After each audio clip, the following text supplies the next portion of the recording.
পারমাণবিক বিদ্যুতের যুগে প্রবেশ করল দেশ। রূপপুর বিদ্যুৎ কেন্দ্রে শুরু হলো ফুয়েল লোডিং। একে জাতীয় সক্ষমতার অনন্য উদাহরণ বলছেন প্রধানমন্ত্রীর উপদেষ্টা। আর বিজ্ঞান ও প্রযুক্তি মন্ত্রী বলেছেন, এর মধ্য দিয়ে নিশ্চিত হবে জ্বালানি নিরাপত্তা। কার্বনমুক্ত জ্বালানি উৎপাদন ছাড়াও বাড়বে প্রযুক্তিগত সক্ষমতাও। আত্মতুষ্টি নয়, নিরাপত্তাকে সর্বোচ্চ অগ্রাধিকার দিয়েই সার্বিক কর্মকাণ্ড পরিচালিত হবে বলেও জানান তিনি। চলমান জ্বালানি সংকট আর বিদ্যুৎ নিয়ে অসন্তুষ্টির মধ্যে এক অন্যরকম দিন। পারমাণবিক বিদ্যুতের যুগে প্রবেশ করল দেশ। রূপপুরে শুরু হয়েছে জ্বালানি লোডিং। ইউরেনিয়াম ব্যবহারের মধ্য দিয়ে পরমাণু বিদ্যুৎ পাওয়ার চূড়ান্ত ধাপে Bangladesh. Today is a great day for Bangladesh. জ্বালানি লোডিং এর উদ্বোধনী অনুষ্ঠানে প্রধানমন্ত্রীর উপদেষ্টা জানান,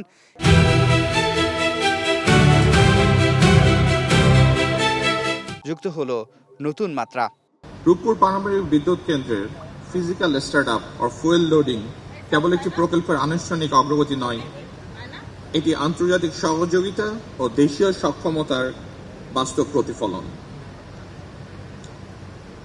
রূপপুর পারমাণবিক বিদ্যুৎ কেন্দ্র আমাদের জাতীয় সক্ষমতার একটি প্রতীক। রুশ পরমাণু শক্তি কর্পোরেশনের মহাপরিচালক বলেন, এর মাধ্যমে প্রকল্পে নতুন গতি পেয়েছে, যেটি নিশ্চিত করবে পরিবেশ বান্ধব বিদ্যুৎ সরবরাহ।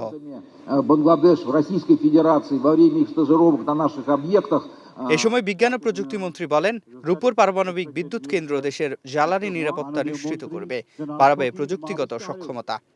বিজ্ঞান, প্রযুক্তি, জ্বালানি নিরাপত্তা এবং আধুনিক রাষ্ট্র নির্মাণে যে অঙ্গীকার ব্যক্ত হয়েছে, রূপপুর তার একটি শক্তিশালী প্রতিফলন।